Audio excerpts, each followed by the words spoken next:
Yeah. Okay, we're live. We're live! Yeah! In the house! Been a while. Been a minute.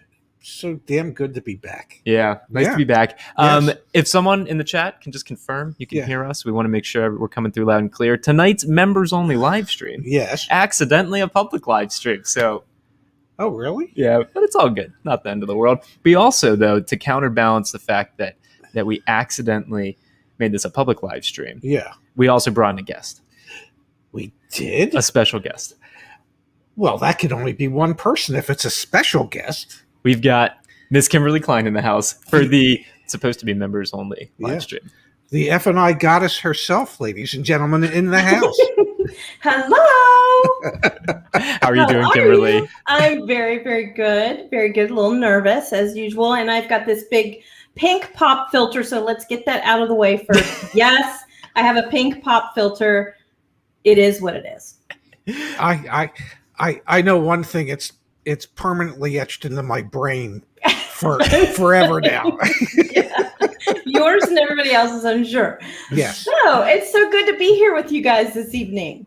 Yeah, no, of course, Kimberly. Thanks for doing it. And I think what we're going to do is we've launched recently. So a lot of things are changing. There's a lot of new stuff going on. We'll share more over the coming days and weeks and whatnot. But one of the biggest and bestest, yeah. Besides the fact that I'm wearing my car poopy shirt. I love the car poopy shirt. Car poopy. Yes. Himself. Thank you. Thank you, for Alex. That, Alex. Yes, Alex. Not sure how I feel about it, but thank you for that, Alex. Yeah. What we're going to do tonight is we're going to actually go through the YAA community. Yeah. We've set up the YAA community. We sent out for the members only stream. We asked people to ask their questions. We've got quite a few there. Let's go through. Let's answer as many questions as we can.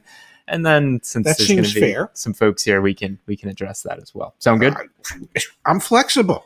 My understanding is that the Olympics without an audience is coming up. And I know people are going to find this hard to believe, but I at one time in my life had the flexibility of an Olympic gymnast. Not anymore. I don't doubt that for one moment. Well, I miss doing this. Okay. At least when it came to car deals. So we've got in the live streams. Yeah, we have 7 comments. Okay, so let's see. Okay. Here. And again, supposed to be members only. We screwed that up. That's on me. I take the blame on that one. I'm going to like my post. Thank you for that, Kimberly. Yeah. All right. Jeremy Crystal says, when should I bring up the subject? After paying additional dealer markup fees or doc fees? Should I wait until I'm in the F&I office? When should I bring up the subject? After paying. When should I bring up? Do you think he's trying to say when should I bring up the subject? That he doesn't want to pay those fees? You need to be bringing that subject up with the salespeople and the sales managers before it ever gets to the finance office. So if don't bring that into the finance office. No. Yeah, like Kimberly, that was going to be my question. Is like if I think that I'm going to come into the F&I office and be like, hey, there's this $3,000 additional dealer markup. I want that off. You're going to say, hey, it's been really nice chatting with you. It's been nice chatting with you. There's a door. Come back when you're ready. I mean, that's just, that should all be taken care of before you get to the finance office. Okay, gotcha. So like you've always said, Dad, front end of the deal, you got to handle that with the salesperson, sales manager. Back end of the deal, the F&I products. That's what you do. Kimberly and finance people can work with you when it comes to the finance products that they sell, but they can't do anything to the front end of the deal. Their hands are tied when it comes to that. Hey, I don't know if I showed you, Kimberly or Pops, but we have this feature with this software. We can actually pull up comments on the screen. Oh, that is so cool. Oh, we are awesome. That's really sweet. Yeah. I love it. Really yeah. Also, we got to give a shout out to some of the people that are here tonight. I saw Melissa's in the house. She just bought 2 cars. Maybe we'll pull up her post in the community. She's amazing. Yes. Hello, Melissa. Yes, and the really good news is that the saga that Melissa thought was over. I just saw a comment a few minutes ago into the community. Well, it's not. Apparently, it's been renewed for a 3rd season. We'll be checking that out. Mike Dean's in the house. Also, Car Dad. This could be a Netflix series for Melissa. Hey, Melissa, I know a person over there. I can try and put you in touch. Yeah. All right, so let's go back here. So that was Jeremy's question. Yes, I'm gonna like it. Like it. Good. Aaron Horenstein. Yes. Also, Pops, I see you up here with the green dot next to your head. That means you're online right now. Well, I don't know. I could be on. Yeah, I've got so many computers. Aaron Horenstein. Why does your website sometimes recommend offering above a dealership's internet price when, at least in Maryland and perhaps in many other states, dealerships are legally required to honor their advertised prices? They're not. They're in Maryland. They're not, because nobody does. I was going to say, you sold cars in Maryland, and Kimberly, you sold cars in Maryland. Both of you sold cars in Maryland. Yeah. So this is very, very timely. Yeah. Is there some sort of law that they have to sell at advertised price? Not that I'm aware of. You're supposed to. Yeah, but it doesn't happen. Yeah. Yeah, and I'm going to go back to the app real quick just to show. I mean, it's pretty. I don't want to say it's common knowledge, but if you run vehicles in here, like for example, this Volvo, like the dealer price is this, our suggested offer is this. Sometimes the suggested offer could be higher than that dealer price because the dealer has advertised an unattainably low price because of all the incentives that you might not qualify for, which is what obviously the Maryland dealers are doing. They're applying incentives that, I don't know, 1 in a million might actually qualify for. Yeah. Yeah. And we're seeing that less and less right now because there's less. I mean, we're still seeing like fake internet prices, but there's less incentives to be stacking to put on a vehicle because there's less incentives. There's less incentives. Yeah. Yeah. No, absolutely. All right. Let's jump back in here. I'm also going to like that one. Okay. Here's a gentleman named Ken Baran. You know, I've missed Ken. I have. I have missed Ken. I think the entire community has missed Ken. And more than his participation in the community, I've missed his friendship. Aw. Oh, Ken. That's where are you, Ken? Are you here? All right, there we go. Slightly smiling face post. All right, Jenny, we've got a question from Jenny. Wow. Hi, Ray, Jenny. Zach, and Kimberly. This is Jenny Richards.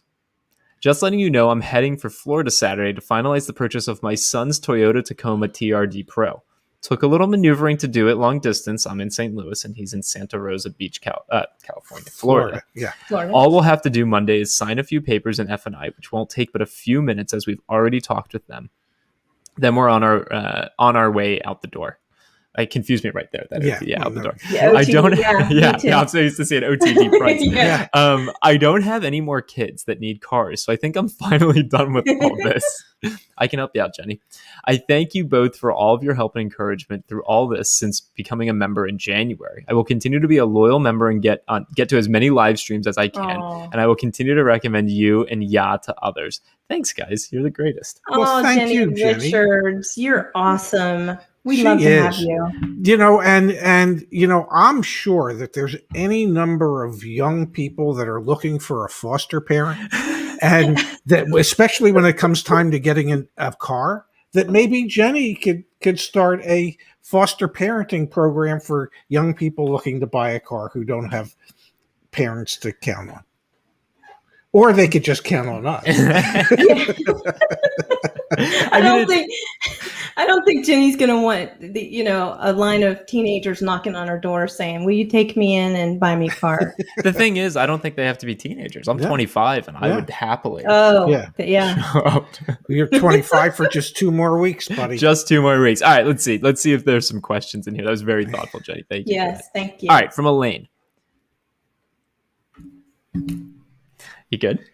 I'll be better when I get that little bugger. This is from Elaine. My dealer tells me my 2010 Prius needs rods and pistons for $4,800. It has only 118,000 miles. Yeah. 118,000 miles. Does that sound like a good investment for such an old car? I took it in for service and they sprang this on me saying I came in with essentially no oil. I have no noticeable leaks and was clueless. What do you guys make of this? Well, maybe the leaks are no longer noticeable because there's no oil. That seems like a lot of money. I think I would, much like as a human being, I think I would want to get a second opinion somewhere from someone else, especially when it comes to the cost of that. 2010 Prius is what we're talking about. Yeah, I mean, we're talking about an 11-year-old Prius. Yes, it only has 118,000 miles, and it should be able to go another 250,000 miles. But a $4,800 to $5,000 investment in an 11-year-old car, it's quite a bit. What do you make of it, Kimberly? Is that what you would do as well? Well, I would have traded it in at 45,000 miles after it needed new tires and gotten a new car. It's just me. That's what I would have done. Yeah. I feel like it's an especially interesting, question in this moment, because that 2010 Prius with 118,000 miles is worth more right now than it ever should be. Yes. And so it's like, well, maybe I do the work and then I turn around and sell it, or maybe I just sell it and let someone else do the work. I mean, now is probably the time to get out of it, though, I guess is the point I'm trying to make. Well, the truth be told, this is probably the only time in history that type of investment could actually end up paying for itself. You mean putting the 4,800 to fix it? Yes, because the car is probably, what I would do if it were me is I would go to Vroom, Carvana, and CarMax, and I would put the car in and say it's in good condition, like it's been fixed. Yeah. And to see what they might offer for it, so you have some idea as to what the wholesale value of the vehicle is, what somebody would actually write you a check for if it were in good condition. Now, if that's a big enough number to where you say to yourself, yeah, okay, I think it's going to make sense to invest the $4,800 to turn it back into a full and complete car again, at least you have a baseline to work off of. I agree. That makes plenty of sense. I want to put Ernie's question up here. Do questions, comments here get answered? Ernie, they do. The thing including yours. Tonight was supposed to be a members only live stream. Yes. So we're starting with the members only questions that were posted back on the YAA community. If you want to be able to post back at the YAA community, more power to you. You can join. Just go to joinyaa.com. Do you know that AZ Life, they miss me in Arizona? Oh my God. I only wish I was there for the game tonight. Yeah, we've got a big Phoenix Suns basketball game tonight. Yes. All right. Let's go in back to the community. Okay. So Elaine, tough situation, but I like your advice, Pops. Mm-hmm. Yeah, Cindy. me too. I like Cindy's icon. It's a dog. Looks like It's a dog. Is it cute? Aww, yeah, it looks just like that's Cinnamon. So sweet. I really like that. Yeah. That's very sweet. Okay. Yeah, but Cinnamon's dead. Oh God. Why'd you have to go there? Oh, I'm sorry. Everybody hug your dog. This is a timeout to hug your dog. That's our PSA for the night. Hug your dog. And smash the like button. Yes. All right, this is from Cindy. Is there a way to deal with a dealer that doesn't seem to want to sell a car or have the staff to sell them? This is interesting. Okay. I've been a Lexus owner for over a decade. I've been looking for a new car, but dislike all the automatic safety features of newer cars. I love my Lexus and decided to look at a dealership where I have regularly gone for service. They had a 2015 I was interested in. I went to look at it. A low-energy salesman came to talk to me. He did not give me his name or ask mine. He did not know which groups of cars on the lot were for sale or not. The car was a long distance from the showroom, and he insisted I must come with him to get the keys if I wanted to sit in the car. Wow. He wasn't sure if it was sold or not and had to look it up. I left. On the ride home, I decided to use their process. When I got home, I hit the button to ask if it was still available. After 2 responses, my Lexus Plus Experience Manager. Ooh, man, there's a title. Were you ever a Lexus Plus Experience Manager, either of you? I was always an experienced manager because dealing with me was always quite the experience. Kimberly? The same. Yeah. What he said. Finally said it was, but could not guarantee for how long. I had to ask him about a test drive. He said they can bring it to me or I can come back 30-minute drive each way. I asked when they could bring it to me for a test drive. That was over 24 hours ago. I resent my message. Resent. Or she resented. She probably resents it too. Yeah. Uh-huh. I resent my message in case he missed my message at 5:30 yesterday. It's now 24 hours from my last message. That's a frowny face. All right. What do you both make of this? Kimberly, you want to go first? Also, I'm just saying, what the heck? What the heck? And that guy has a job? Either one of them have a job. But it is an indictment on what's happening in the car business as we speak today.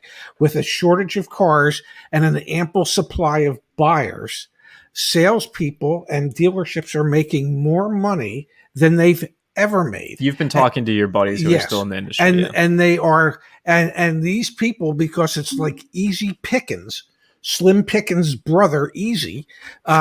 It's such easy pickings that they're not interested in really having to work. If you don't come in with the money stapled to your forehead, you don't need my name. I just need to see money on your forehead. Without that, I don't really want to talk to you. And it's just a sad indictment on where we are. I have a question about that, Ray. What about, I've been wondering this, competition among the salespeople. Isn't that a little tighter right now? I mean, with the inventory being so low in the lots, and do you still have the same amount of salespeople? Well, they probably don't have as many salespeople. They've probably if I was running a dealership and I was running out of inventory, I would probably have let my 2 or 3 bottom feeders on the sales side go, since they weren't making me money before. And when I have limited inventory, what do I need them there for? I need to keep the experienced, good quality, so to speak, salespeople there. So I want to make sure that the keepers are the ones that are going to be there and going to be the ones to sell cars and be able to make a living. The problem is that there's just, with all the additional dealer markups and all the accessories, the grosses are higher than they've ever been. And these guys are all getting fat. These guys and gals. Yeah. And so it's just until things return to normal, where there's 350, 400 new cars in the lot, and there's 300 used cars in the lot, and there really is competition to buy a car, it doesn't take a tremendous amount of sales skills to say, hello, are you ready to buy? Awesome. So I want to pull up on the screen real quick, Jenny Richards with a $50 donation. God, oh my gosh, Jenny. Yeah, Jenny. Thank you, Jenny. We should pay Jenny. you. Yeah, honestly. Yeah. Maybe that's something that we can develop in the community as a way to Yeah. Well, then that's yeah. And Frank and our buddy from the Jeep dealer in Long Island. He says inventory is starting to slowly get better. Okay. Well, we drove past some stores last night in the Atlantic City area, and it was nothing but asphalt. I mean, truly, it was 8 Corvettes, and that was it. And I'm sure the markup on those Corvettes is... Yeah, I mean, but all their lots were just, I mean, I've known this dealer group forever, because I started my career at the Jersey Shore. Yeah. And they have always prided themselves on just having an inordinate number of cars. And their lots were empty, just empty. Pulling Scott's comment up here just so that we can make this clear for everyone. He says, with limited inventory, shouldn't dealerships be making less sales, no inventory, and therefore be willing to make better deals to get as many sales as possible? The supply and demand here, right? So if there's less supply, but there's still demand, you can charge more. And people are paying it. And people are happily paying for it. Yes, unfortunately. Ken Baran. Bless your heart, Ken. Bless your heart. Oh, man. Oh, what? I hope that... Oh, Ken. They don't go up that stage, do they? Not that I'm aware of. I hope you're okay, Ken. And thank you for the donation, but that gives me some pause. Ken. Jeez, me too. Please take care of yourself, young man. We adore I get to say that because I know he's younger than me. All right, let's hop back into the community. Let's answer some more questions that had come in here. And Ken, I hope we'll have to follow up. Yeah, take care of yourself, Ken. We will. All right, this is from Rob. Hi, Ray and Zach and Kimberly. Please tell you that the Paul Harvey of my GLE 43 coupe with Carvana has ended well. Yes. Yeah, okay, good. It ended well. Good. Oil pan seal leak fixed by Mercedes under warranty. Mercedes-Benz confirmed it is good.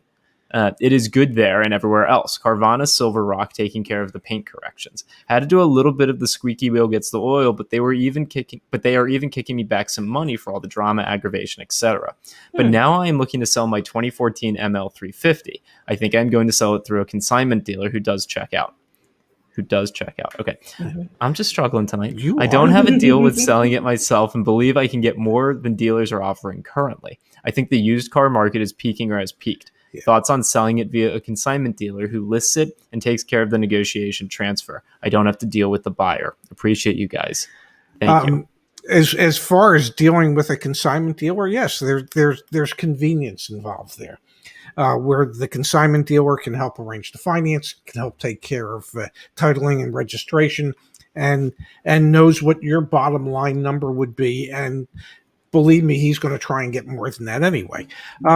So yeah, I don't have a problem with using a consignment dealer. I know at some of the dealerships I represented, we didn't do a lot of consignment cars, but for our really, really good customers, if they had a special car and they were looking to sell it, we made arrangements to do that for them on their behalf. So yeah, no, I see no problem with that. How about you, Kimberly? I totally agree with that. Sorry, gang. I just when I saw. I'm going back to Ken because everyone in the chat. Yeah, I know. When I saw stage 8. So I lost my mom to lung cancer, and I think the stages were just up to 4. Mm-hmm. And not that anyone would ever make light of having cancer or anything, but I was like, stage 8. There is no stage 8. But no, that's real. That's stage 8 is real. Stage 8. I just googled it. Yeah, wow. That's Ken. I'm so sorry. Yeah. Wow.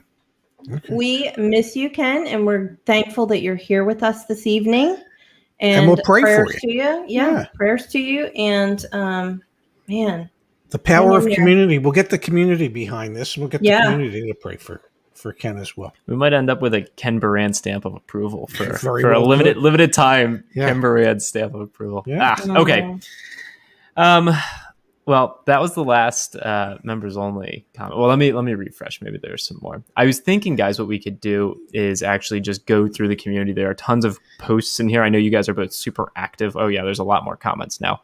Okay, so we're gonna have to go through. I love the community posts. They're so much fun. Yeah, I've never worked so hard in my life. Yeah, you guys for a retired guy. All right, here you go. Yeah. We've got a question from Tony. We've got a couple questions from Tony. Has Kimberly ever sold dealer add-ons more than a person could really afford? How did you balance sales goals with balancing the true needs of the customer? Ooh, also, question. While you do that, I'm grabbing the second battery because we're already running low on this one. I'll be right back. Good thing I charged it. That's a really good question. That's a very good question. Yes, of course I did.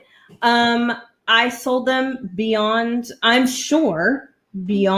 a comfortable budget for someone. However, I would slow down and go over payments with a customer with the products included if they brought it up to me. If they said to me, look, we can only afford this much a month. This is what we have budgeted. This is what we can afford. I would find some way to squeeze whatever benefits that they wanted or products that they wanted in to keep within their budget. But if you didn't bring it up to me, I'm sure there are so many people that bought well beyond their means. Yeah. It's just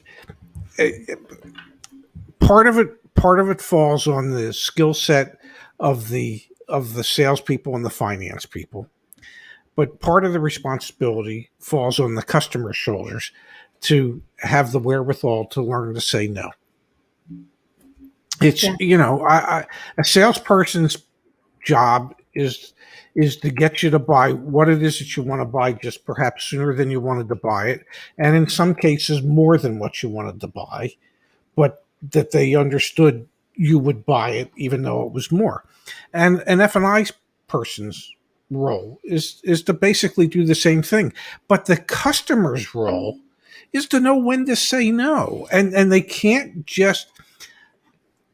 There's so many times when I heard a customer say, well, they wouldn't let me leave or they forced me into it. No, they didn't. Well,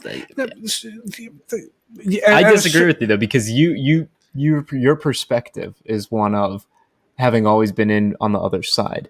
And so you have to try really diligently. Like I was speaking to a guy yesterday and I was telling him what we do. Yeah. I was explaining YAA to him. And he immediately he said, man, I think I bought an extended warranty last time I was at the dealership and I just got so scared. And so I can empathize with him because we talked about all the tactics and they made, and so really, really good professionals at any craft are going to be really good at making you feel certain emotions that you don't want to feel. And I agree with you. And that's why we do what we do, is so that to help people feel confident. But there's enough information out there, and thankfully we're providing it, and we're growing our audience to provide it to even more people. But there's enough information out there for people to prepare themselves for this.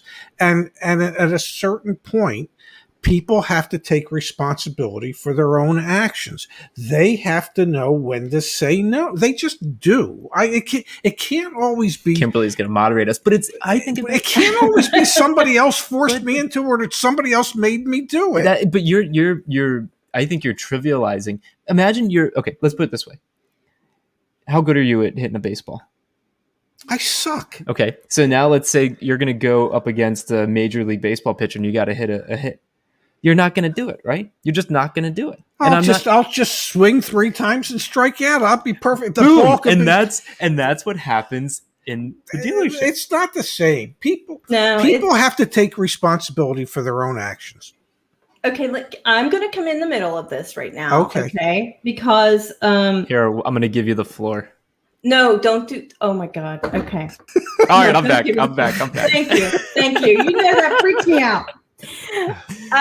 Okay, so part of a finance manager job is to sell products, yes, but you need to build the value in the product because it's not a tangible thing. It's not the car. It's all this other stuff that you can't see. Maybe, an extended warranty, you can't see it, but you have to build the scenario of this is what could happen. But here's an example of whenever a finance manager should back the heck off. Whenever a customer says, this always got me too. There are finance managers out there that will try and scare you into buying these products. Mm-hmm. They scare you. Like, oh my gosh, if it breaks down, this horrible thing could happen and it could cost you thousands and thousands of dollars. Whenever I had a customer respond back to me and say, well, geez, maybe we just shouldn't even buy this car if it's so bad. If you're sitting here telling me how awful it is, if it's so terrible, maybe we shouldn't even buy it. Stop. Everybody just stop right now, because the customer took some control, like Ray's talking about, and said, no, if it's this bad, if you're scaring me into this, the point is you need to stand up for yourself. You need to have the confidence to get in front of it. You need to advocate for yourself. Yeah. Which is why we do what we do. Core Guy says it well. Your greatest weapon is your ability to get up and walk away. Do not give up this power. Do not give this power up by arriving at the dealership unprepared and desperate. Yeah. And I just want to be Thank you, Core Guy. Crystal clear. I don't disagree with either of you. I just am trying to add a dose of empathy for the other side, which is why do you think we do what we do? When you don't do it every day. Yeah. It's really challenging. I get that, which is why we do what we do. But even doing this, people still have to take responsibility. The big thing that we're working on right now. Yeah. Is responsibility? No. The big thing that we're working on right now, like the next iteration for YAA, the big thing is the live chat. Yes. The idea of live chat. Like that is truly, genuinely 100% what we're working on right now is getting YAA into your hands live. Having one of us in your back pocket when you're actually at the dealership and when the F&I guy's trying to scare the shit out of you. Scare the hell out of you, a second, boom, boom, and pull us up. Kimberly, how many console calls do you think you've done since becoming a part of YAA? Oh, gosh, I don't know, Zach. 500, 1,000. It's December. 1,000? At least 1,000. I've done at least 1,000 too. And it's become so clear in doing those, because right now the only way to talk to us that's not through this is you have to schedule it. Schedule it. People don't want to schedule. People have a question right there in that moment they want an answer. So we're working on live chat, and we're incredibly excited to get that out sooner rather than later. We got to build up like a network of people who can help answer all the live chat pieces. Anyway, that's coming soon, and I think that would help with what I'm trying to get at, which is the idea of in that moment when a professional's doing a really good job. No, I get it. I get it. I do, and I'm empathetic. And do I think F&I people that sell more stuff than the customer can really afford are being short-sighted and just looking to see how much money they can make that month instead of and knowing that 6 months from now or a year from now, or they'll be working at a different dealership, so they don't really care. A good F&I person is going to say to themselves, this is where I want to be. This is going to be my home for the next 10 or 15 years. So I need to make sure that we're taking care of all of our customers in the F&I office, so they'll come back and buy another car from us, and I can sell them product again the next time they're here, as opposed to having them wake up out of the ether one day and going, I can't believe I bought $7,500 worth of extra stuff. In finance that I really didn't need.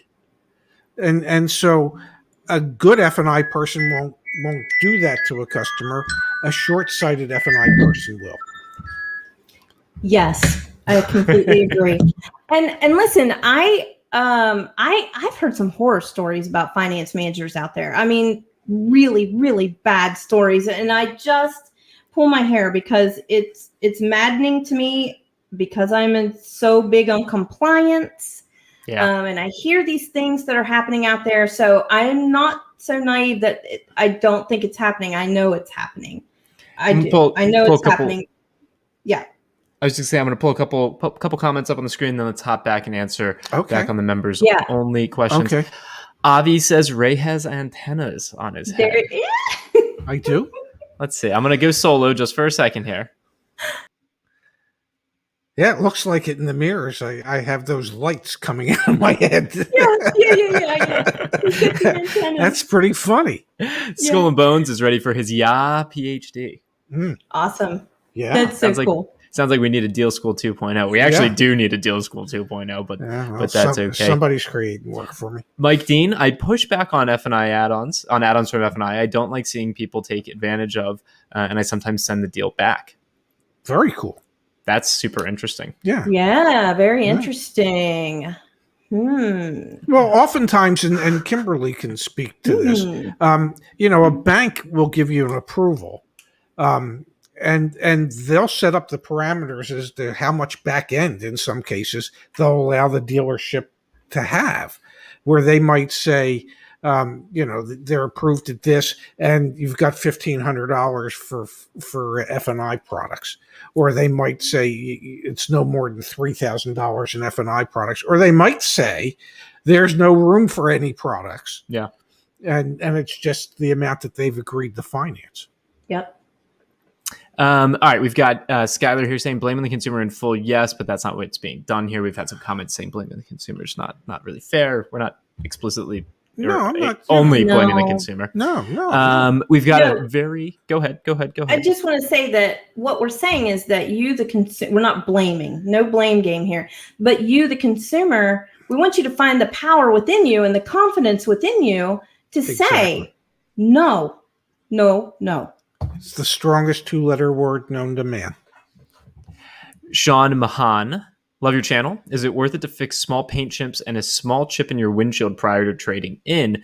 It's a 2019 Tucson with only 20,000 miles. Want to maximize the trade-in value. Thank you for the $10 donation, Sean. What do you guys make of that? I would say, as far as the paint chips are concerned, no. Probably not, because that's going to be more expensive than he thinks it is, and dealers actually have vendors that can do it relatively inexpensively. But the chip in the windshield, I would, most car insurance has glass coverage with no deductible. So if that's the case, if you have glass coverage with no deductible, get the windshield replaced before you trade it in. Yeah. Okay. Sorry, I'm looking through now some of these messages. This is so interesting. Pick good ones, buddy. Interesting. This is from Noy. My recently purchased from finance and not push any of their add-ons. He did suggest it, but did not recommend it. Well, there you go. Yeah. Interesting. Okay, let's head back over. That's because that particular finance person wasn't so short-sighted. Wasn't just, you always talk about the long game. Mm-hmm. Well, that finance person was playing the long game, which is what good people in the industry do. They don't play the short game; they play the long game. Yeah, I'd like to say something to that. My best customers that bought the most products were very happy about it, knew how much it cost them, and would send all their family and friends back. There you go. Yeah. I think these are universal sentiments. Although the more I've been thinking about both of you commenting, and never mind, not going there. All right, Let's go back into this is from Tony again. Yeah. When I recently bought a car, before I went to the dealership, I already knew the cost of all the add-ons. I got them emailed to me from the dealership beforehand. When it came time to meet the F&I manager and he wanted to discuss the add-ons, I told him no need to review since I'd already read them and decided I didn't need them. He said that he had to review these because the dealership got sued for discrimination for not reviewing them. Is this just a sales technique, Miss Kimberly Klein? Over to you. I'm going to get on the podium for this one. So, no, it is not just a sales technique. If that finance manager does not go over what comes with the vehicle, what's available to purchase as add-ons for the vehicle, and then you walk out of there and you didn't sign a disclosure statement, boom, you can be sued. The dealership can be sued. All kinds of things can happen. Compliance is so important here. So each and every 100% of everyone that walks into that finance office needs to be offered the same products, and they need to be explained, and a disclosure needs to be signed. End of story, period. Yeah. That's it. Yeah, I remember when the first iteration of YAA was a broker business. We actually were buying cars for people. Not buying them for the people, but like doing the negotiations for them. And I remember the first ever car deal I ever worked. We had the folks that we had negotiated everything. They ended up going in. They had to go into the F&I office, and they called me afterwards and like, well, it was good. The price was the price, but like we had to go into the F&I office and they had to like run us through these things. And I was like, interesting. The next deal that I did, I talked to the F&I manager on behalf of the person I was working for. And I was like, hey, these people don't want to buy any of this stuff. Is there any way around this? He's like, no, not really. But if you send me an email and you print it out and you sign the email and you get them to sign the email and then you scan it and you send it back to me, then yeah, I won't pitch them the products. And I was like, yeah, okay. So it's like, you have to go through this process. The sad reality is that many a dealership has been sued because a smart lawyer will say to somebody, well, did they offer you X when you were buying the car? And the customer will go, no. And the smart lawyer will then sue the dealership and say, well, my client would have purchased it had it been offered to him. Yeah. So now we're suing you for damages. And that's why every customer in 100% of the cases has to be offered all these products, and they have to sign off that they don't want them. And many dealerships today don't necessarily just rely on the paper form that says they turned it down.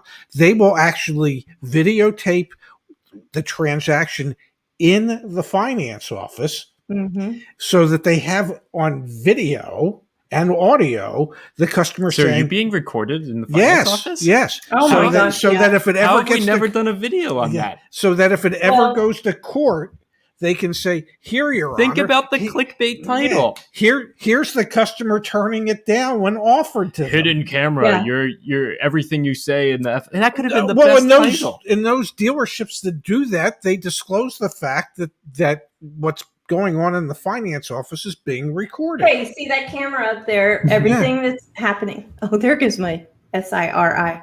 Yeah. Everything that's happening is being recorded. Yeah. Yeah, and the perfect example of that is Gap. Exactly. I want to pull up a comment here. Core Guy, $5 donation. Thank you. Again, he's up to $10 Core Guy's on a roll. Yeah. I'm bilingual, so as soon as I enter the F&I office, I bust out the accent and I mysteriously lose my ability to comprehend and speak English. Hey, you sound like Zach when he was 3. He suddenly at 3 had the inability to understand anything I said.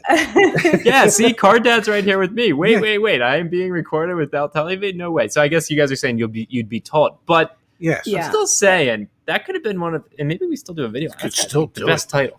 Yeah, Mike Dean. It doesn't happen often. Sure. Mike Dean, who works in finance at a credit union. Yeah. Your credit union advocate, Mike Dean. Yes. Compliance is brutal in the financial industry. I spend probably 80% of my time double checking everything, even my Shoelaces. And he wears loafers. Well done, Pops. All right, Tony's last question, which is go Phoenix Suns. Yes. Correct. I live in AZ. When did Pops live in AZ and where? 89 through 2009. And we lived, when we first moved out there, we lived in Chandler. And then we lived in Red Mountain Ranch in Mesa, and Scottsdale is where we eventually ended up. But yes, when I first moved out there, it was to open a Golf USA store at Power Road and Superstition Springs Boulevard. There you go. Yeah. So there you have it. And then you went bankrupt. and I went bankrupt, but I was a big Suns fan, and I spent so much money advertising on KTAR my first year out there that my rep even got me tickets to a Suns playoff game that year at the Madhouse on McDowell. Not that Tony would know about that, but he would. All right, we've got another donation here from Sean Mahan. Oh, thank you, Sean. He's doubling down. Yeah. Thank you. The local Toyota dealer says I have to finance through them since I'm out of state. How do I counter and still get the car? I'm pre-approved at 2.05% rate and worry they can't match. Now the battery actually is about to go, so we're going to go black for a second. Blank. You can still hear us. We'll be right back. What say you, Kimberly, when it comes to that? I know that if you're financing, a lot of dealerships are responsible to the lender to make sure that the lien is placed on the title and all the registration fees, so that they require that they do that, and typically you have to finance through them. But I don't know why you couldn't bring your own credit union check and they could, and still handle it. No, I've never heard that. And if they insist on it and they want to pull the deal because you don't do it, then just refinance it after. Yes. And that sounds suspiciously like what our dear friend Melissa was going through at the dealership in Rhode Island, where they wanted to do the motor vehicle work for her Massachusetts deal. And in Massachusetts, you can't drive the car until you have plates on it. I just found that out. Yes, it was one of the things I was familiar with. Yeah, well, I was familiar with that from the dealer trades on Minis up in Boston. You guys ready for a little rapid fire? Rapid fire, yeah, sure. Do it. Core guy, hit the like button every one. Yes. Like if you're from the South, mash it. Everywhere else in the United States of America, smash that son of a gun. Ricky Smith, should I go to a credit union or regular bank to get a pre-approval? You could go to either one, but I'm here to help support the credit union advocate, Mike Dean. Credit unions play a really important role in their communities, so it's important to deal with your credit unions. Let's just take a moment, folks. Rapid fire means politician answer. That was beautiful. You got the votes of all the credit unions. Hey, they're voting for car poopy. Yeah, well, you never know when a credit union might send me a check.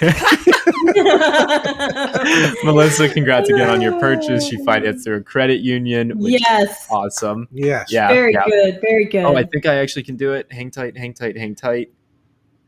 There it is. Oh, wow. Stamp of approval. Look at that. There you go. I know what I'm doing here a little bit. Well, a little bit. We've got, Mike saying that you can't do the financing out of state. That's Yeah. Mike James. Cute dog. I've had the dealership call me to get a warranty on my vehicle after I bought it. I declined it in-house. They are relentless. I mean, it's a big profit center. Yeah, that's why they do it. Yeah. And especially when there's less cars to be sold, one of the ways that they can continue to try and make some profit for the dealership is to call all the people that didn't buy an extended warranty and see if you can sell one or two extra. Got a question for you, Kimberly, from Car Dad. Not to be mistaken with. Yeah. My car dad. Car poopy. Kimberly, could you talk about how the dealership has to report cash transactions over a certain dollar amount to the government? Is that not part of compliance? It is part of compliance. Yes, it is. Anything over $10,000 needs to be reported on an IRS form in case of being audited. They need to know where that cash came from. It actually just happened to me at the casino when I did so well that I had to get the 10,000. Yeah. If I'm not mistaken, isn't that form normally handled by the accounting office?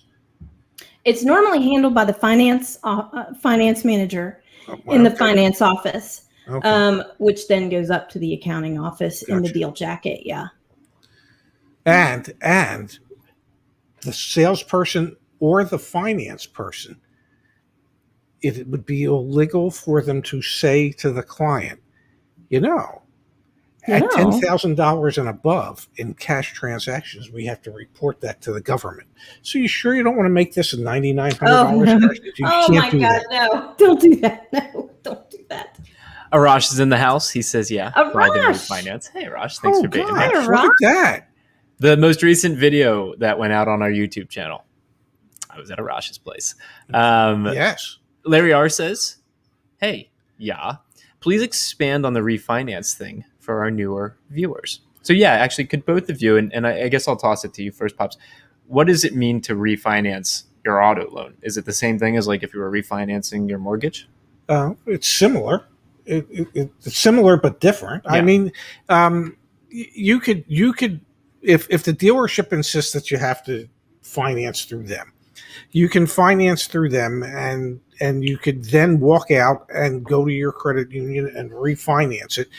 And typically, I would suggest you wait 5 to 7 days so it's time for the bank to be able to book the loan. So when you go to pay it off, they know where the hell the money's going.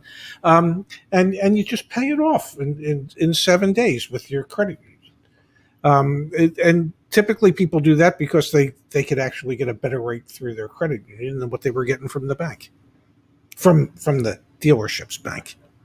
I would say, yeah, it's really easy to do. And there's no loan origination fees like you see with a mortgage whenever you're refinancing your mortgage. They're just going to refinance the balance of that loan. My advice, though, is to wait until you get your first statement, your first payment that you're going to be making through the lender that you got with the dealership, only because I know behind the scenes, the processing of creating a loan number for you, it can be big only because of all the different hands that are in that deal jacket. It goes to accounting, it gets booked, it goes to the bank, it goes through many processors at the bank. So yeah, wait until you get your first statement, you've got your loan number, get your payoff, you're good to go. So one of the things I learned pretty early on when I was doing some research around refinance is the refinance companies. Because if you Google search right now, car loan refinance, it is hot. And by hot, I mean the people that are building those companies, there's a lot of investment money in them and they're really trying to grow. The way they make money isn't by placing the refinance loan. The way they make money is the same way the dealership that was calling that poor gentleman or woman at home trying to sell them an extended warranty. When you refinance, you have a loan. When you have a loan, you have the opportunity to sell ancillary products. The way that they make the majority of their money is not placing a loan at a lower interest rate. They might get a flat for that of $50, $150, whatever it is. They make money by then selling you an extended warranty, tire and wheel protection. The full, a motor club is this concept in the industry as well. So just be aware that it's not too good to be true. You just have to practice the same muscle memory of saying no when you're being upsold those products. That's why I would suggest you do it through your local credit union or your local bank, rather than one of these refinance where you actually have a relationship. Yes. If you Google search right now, car loan refinance, you're going to see so many ads. There's just so many companies in the space. No, absolutely. We've got a comment here on a nice donation, $1.99 from. Thank you for that. Thank you. VW Say Phone. VW iPhone. Oh, VW. Which Penske Mini dealership? Can I share my Mini Cooper deal from Penske Mini? I want to show everyone on the stream. How to do that. To share a deal with us. Yeah, we have the Success Stories channel in the community. This community, there are some free channels. Then there are some channels for premium members. So, for example, the Review My Deal channel. If you want to have your deal reviewed, become a premium member. Toss it in here. You want to ask specific questions, toss them in here. But share your deal. If it's a completed one, share it here in the Success Stories. Let us take a look. Yes. Some of the most active community members are this woman up here, this guy down here, Mike's in here, Melissa's in here. So I just wanted to share that. Just wanted to share that with everyone, that if you want to share a deal like VW iPhone. I'm just curious as to which Penske Mini dealership it is. I know, and I was just trying to pitch our community. I mean, I know a few. We have a great community. We do. We really, really do. Yeah. Okay, why don't we head back over because we did have a couple more that came through. Let me go to live streams. Yeah, there's more comments, more and more comments. Wow. Okay, let's see. Yay! Yeah, this is nice. Okay, let's see.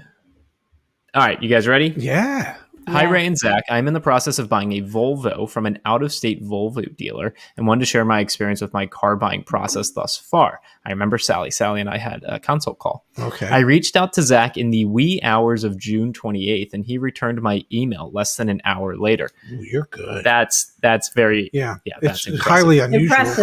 Impressive.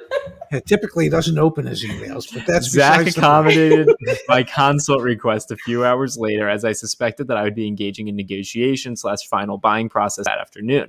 Zach shared great information and made me aware of the pre-service inspection, which I learned had not yet been done and is only done when there is a seriously interested buyer due to the market. With that information in hand, I have been able to push for not only the inspection report and associated repair order fixes, but also the next scheduled service, which was not quite due. The information that Zach shared has saved me well over $1,000 in service that would have been my responsibility post-sale. Despite low used car inventory and thus less negotiating power for the consumer, I'm here to attest that there is still savings to be had for the informed consumer. Thanks, Team YAA. Oh, this is great. This is the best one all night. I love it. I should change my shirt to my Knowledge is Power t-shirt because that's it in a nutshell. Thank you, Sally. Yeah. I did not plant that. Yeah, that was her. But I think the phrase should be applied knowledge is power, or knowledge applied is power. And a few takeaways from this are one of the things that we've heard. I think Chip mentioned this to us, and a few other people I've talked to. Used cars trade-ins, especially, are moving so quickly that they're not even doing. You're not even seeing photos on the websites because they're just listing them as soon as they're in the system. And so some of the reconditioning work that's supposed to be done. One of the things I remember I told Sally was ask to see the repair orders associated with the reconditioning work that they did. And when she asked for that, they told her that she hasn't done any. They hadn't done any reconditioning work yet. She used that as leverage. Anyway, here let's. Pops is directing. I am. I ordered an Oxford edition from Mini of Austin, Texas. Total out the door is $24,000. I got $6,000 off because it's an Oxford edition when the base Mini is almost $30,000. I will tell you that one of my dear friends is the general manager of that store, Tracy. I know Tracy. Yes, actually, Tracy held me as a baby. Well, you weren't quite a baby. You were a little bigger than that. But yeah, when we had a party at the house, you were like attached to Tracy's hip that night. And Tracy's just a wonderful young woman who does a great job in that store. It is probably the best run mini store in the Penske organization. So I will tell you that you could not have chosen a better place to be well taken care of. And do me a favor, when you go to pick up the car, please ask for Tracy and let her know that Ray says hello. Awesome. Yeah. Bravo. I know people everywhere. Thank you for the $5 donation as well. We have a very thoughtful donation here. Oh my poor guy gosh. himself. This actually was me at the blackjack table. It was like lose $10. Yeah. Lose $10. Yeah. Lose $50. Yeah. Should have stopped. As you can see, I'm spamming check. I've watched you play. That's because Carvana dropped off my check last week, offered me $2,000 more than what I paid for it in 2019. Oh my God. At the theater and Black Widow about to start, but here's some steak money for Papa. Wow. Poor guy, thank you. And you know what? I haven't had a good steak in quite some time, so I don't know when Zach is going to take me for a steak dinner, but I think he's going to need to take me for a steak dinner. We're doing our celebration right now, Pops. The confetti's flying. I wish I could get the confetti on your screen. On my side, yeah. Wow. I want some confetti. Thank you for that, core guy. Enjoy your movie. Well, we've got a lot of action going on here. Okay. VWSA phone is evidently named James. Ask Tracy if she knows the deal with James. Well, I could. I suppose I could send her a LinkedIn. Yeah, I could send her a message on LinkedIn. So she would know you, James. Thank you for the donation. Ricky Smith says, what are your guys' opinions on used Mazda 3s? Kimberly, do you have strong opinions about used Mazda 3s? I like Mazdas. They have a pretty good record for reliability. My son has driven them in the past for school. Yeah, I like them. They're good. They have good reliability. And my son drove a Mazda 3. So yeah, I kind of like Mazda 3s, but what I think about them is it depends on each particular Mazda 3 as to what condition it's in. Pre-purchase inspection. Exactly. Yes, absolutely. Pre-purchase inspection. Yeah. We've got all right, let's just end this. What? Yeah. What? James is from Houston. Yeah. Picked it up in Austin. Great peeps. They are great peeps, I'm telling you. Thank you for all the donations, James. We really appreciate it. Thank you. Bonfire 305. How much longer do you think used car values will be this high? I have a 2016 Jeep Grand Cherokee SRT Night Edition, I think. I'm hoping to sell before prices drop. What's your take? I'm here curious, Kimberly Pops. I'm always asking Ray. I'm asking Ray almost on a daily basis, a weekly basis, what is going to happen? What do you think, Pops? I think it's time to sell. We're finally starting to see some of these wholesale values drop a little bit, not a lot, but drop a little bit. It is better to take a few dollars less than the highest point than to suddenly find yourself on the decline as the prices are going down. So, what's the phrase? Hogs get fat and pigs get slaughtered. So, don't be a pig.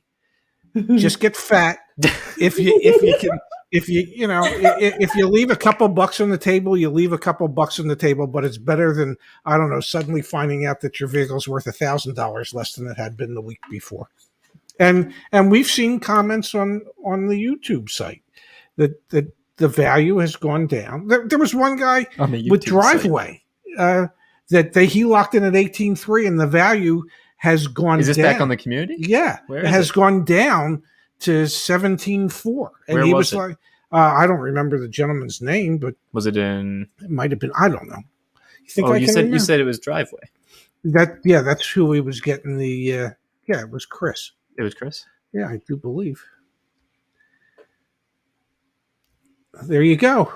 Okay, so this is the original poster here. Just ran my trade value again on Driveway. Thank God I locked in my deal when I did. In less than 5 days, my trade value went from $18,325 to $17,005. Wow.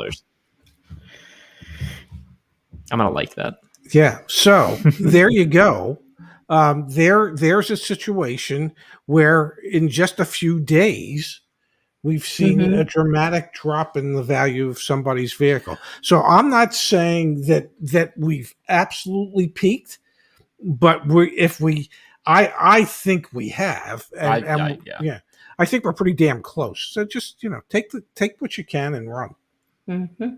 Let us know in the chat. Should we start up a probably I'd say weekly segment where, like we used to do when prices were going up, where we take a VIN and we're just, the weekly segment is run it through Carvana, Vroom, CarMax, and we're just tracking the price on Saturday nights. Well, yeah, we'll do it on Saturday night. Yeah. And then we can put it in a spreadsheet. We can just check that spreadsheet week over week, and that'll be a good way to kind of anecdotally track this. Spreadsheets. Yeah. Mike Dean wants to make sure everyone here is compliant. Yes. I know I am. Compliance is my middle name. Yes. Kimberly, this $5 less the 30% cut that Google takes, that'll buy you a coffee. Yeah, I'll take it. I'd rather be compliant than complacent. I like the way that sounds. I'd rather be compliant than in jail. Okay, James is just hitting us with more donations, which we really appreciate. Yes, she will. The mini dealers in Houston suck and told me they wouldn't order me a car. They even called him a liar. Wait, omentum. Oh, one of them. One of them. I think that's one of them. Good, Zach. Good. Yeah. Oh, no. Nope. James, Momentum. James, more spelling errors equals more donations. Please bring them on. Bring them on. Or get spell check, buddy. It's more cost effective. All right, let's hop back over into the community because we had a few more. Again, this was meant to be a members only live stream that I accidentally made public. So we need to make sure we answer all the members only questions. Okay. So that was Sally.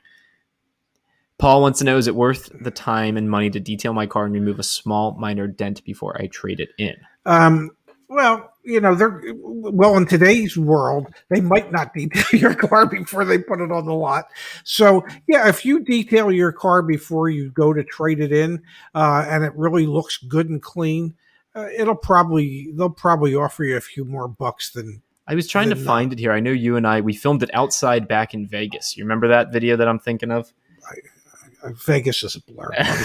We might have been there for 4.5 months, but the whole thing's a blur. Paul, I'll find that video and I'll reply back and answer. In today's market, in today's market, at point will it... See, it's not just me. No. In today's market, at what point will a dealer be willing to negotiate based on the days on the lot? 30, 60, 90 days. Love your website and how it tells me the days a vehicle has been on a dealer's site. Yeah, the market price report does show you that, so you can see that. If you want to know, if it's a pre-owned car, they might, the aging policy might be thrown out the window because of what they've had to pay for these vehicles. With the shortage of cars, the way we've seen it, I don't know that there is a point right now. You can make a case that if a car's been sitting on the lot for 180 days, the dealer should be predisposed to take a little less for it. But if say they're a dealership that normally has 150 cars on the ground and they have 30, well, they don't really give a shit. They don't really give a damn that it's been there 180. They've only got 30 to sell. What was that, Kimberly? Are we not allowed to cuss on here? No, not when we're live, damn it. All right, we've got James. James is on a roll. One call. I'm looking for any typos. One call to the Austin. Oh, dealer and they had the car ordered and my credit app done 6 weeks till my green 2-door here. Your site even said it's a good deal. Well, it is a good deal, and you're dealing with good people, so that makes it a doubly good deal.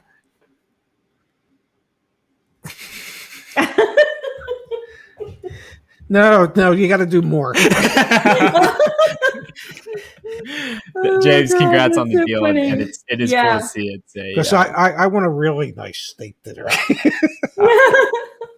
We got another question back over here. It's the last one from tonight's members only stream. Okay. Monica says, for a car I wanted, 2013 Miata, the price at the dealer was the lowest compared to others in the area. How could I negotiate the $795 dock fee? They also lowered price yesterday, I think, now to $18,865. Should I wait for better or take it based on current market situation? And to this point, so the prior question was about days on lot and how that affects term policy. If we are at this potential inflection point of where used cars are now going to start depreciating again, it does make me wonder for people like Monica, is it worth actually waiting a little bit longer to see if the dealers are going to want to move that metal? Well, my buddy Chip, bless his heart, so at the worst, they'll mark their cars down to what they own them for, which since they paid retail for them anyway. Will there at some point perhaps be some savings? Yes, of course. As things get back to some sense of normal in the car business, yes, the old rules will apply again. Do I suspect that there'll be significant price reductions in the used cars that they have? As long as there's a shortage of cars and there's an overabundance of people who are willing to spend money, I don't think there'll be significant price decreases, but there'll be some type of price decreases. Definitely. That's just me. Lease a Nissan Sentra, 24 months, $271 plus tax, 4K down. Yes, no. Oh well, God! This is like doing a 1,000-piece jigsaw puzzle with only 996 pieces. Okay, so wait, I'm going to put you both on the spot. But I'm going to put you both on the spot. Okay, yeah. If you are Advend Haya BR, you should probably go where and post what? Go to Lease Hacker, run the numbers in leasehacker.com, or go to our community and post it in our community. But It's hard. No, I was like, run them in Lease Hacker and then post we actually had someone do this. Yes. And he couldn't get it to work out in Lease Hacker. No, I showed him. It was okay. Let's see. Was it the Mojave deal? No. I think it was this one. Why are we putting $4,000 down on a lease? That's your question. Yeah, I mean, that seems like a lot of money down, number one, for a Sentra. You know, and I would almost think that you should be able to get that Sentra for the $271 a month for 24 months. I don't know, with half of that $4,000 Yes, down. that's what I was going to say. Yes. That's what you guys are thinking? Yeah, you know. That was the first thought that crossed my mind. Fair enough. That's too much money down. All right, I just posted in the chat the link back to the community. If you enjoyed what you've seen tonight in terms of being able to interact and whatnot, please post some stuff there. Yes, I think that's what at least that's what I'm gonna do. I'm gonna eat some dinner and then I'm gonna reply to folks because I've got a lot of notifications. But we might not be able to get off because Sean Mahan is up to another $5 donation. Local Hyundai dealers offering $25,000 to buy my car, but KBB is $23,000. Can I get the Toyota dealer to meet the $25,000 for a trade-in? Sales tax benefit applies. I don't know. Can you? You can try. You can certainly try. But here's the good news, Sean. At the rate you're going, that $2,000 extra that you could get, you're giving to us in these tiny little increments every time you ask a question. You could certainly try. I have no idea how much the Toyota dealer is offering you for the Hyundai. But even if they don't get to the 25, if they get close enough that the tax savings makes it or brings it up to close to $25,000, then it could make sense. I've got one final thing on my end, Kimberly. Any parting shots before we call it a night? Yeah, I would like to say that had a couple of really good calls today too, and this came up. Don't just shut down the products on a menu. I've said this a million times before. I'm going to say it again. If there's something on there that fits your life, it fits your needs, you're interested in it, you like it, you want it, negotiate the heck out of the price. You don't have to say no and then be proud of yourself because you said no. I went in and said no before the finance manager even got started. If it's something you like, know that you can negotiate the prices. Exactly. Well said. We've got Mike Dean here, stoked for the live chat in the community. Likewise, we've got Wood from Pepper's Ghost. Would Sienna's new Cypress Green lower the resale value? Would Sienna's new Cypress Green? Their new green color. I mean, green is not necessarily the number one color choice in America. And Thomas, but there are some colors that are really obnoxious that can lower a value of a vehicle. I don't think the Cypress Green would have purple car that lowers. Yeah. Purple, definitely purple. Yeah. Thank you for the donation. Thank you as well, Thomas, for your donation. I want to pull up one final thing, kind of end the night with some insider information. Also, now everyone knows I'm over 2,200 unread emails. It's been rough. Yeah. It's been rough. No, we get it. Skylar Green said, not a question, but an update. The Detroit Free Press reported on Ford securing some more microchips. This doesn't mean that the whole issue is solved, but they and GM too, I believe, are going to be putting in a rush in July to kick out some vehicles before they sit too long in storage. My store is supposed to get 50 to 70 by this time next month, which would be a high from over a year ago. I'll keep you updated. Wow. So if you're in the market for a Ford, we know that Ford has had the biggest struggles with the chip shortage. More than anybody. Stay tuned. We'll be back live on Saturday night. I've heard. Hopefully we can get the call in to be working. Knock Yes. on wood, fingers crossed. But we'll be back on Saturday night. Maybe we'll have another update there. We'll have some other market data that we can pull up as well. And maybe we'll do a bit of an announcement because I think our name changed. Did our name change? I've heard. Did somebody what? Yeah. I think our name changed. Yeah. Maybe we'll explain that on Saturday. Yeah. night too. Yeah. Yeah. The fastest growing Swedish software car company owned by the Chinese. Yeah. Yeah. Yeah. Yeah, that's right. Yeah. All right, Kimberly. Thanks so much for spending the hour and 10 with us. Yes. Well, thanks for having me. Thanks for having me. Nice setup you got back there. Looks Yeah. really good. Yeah.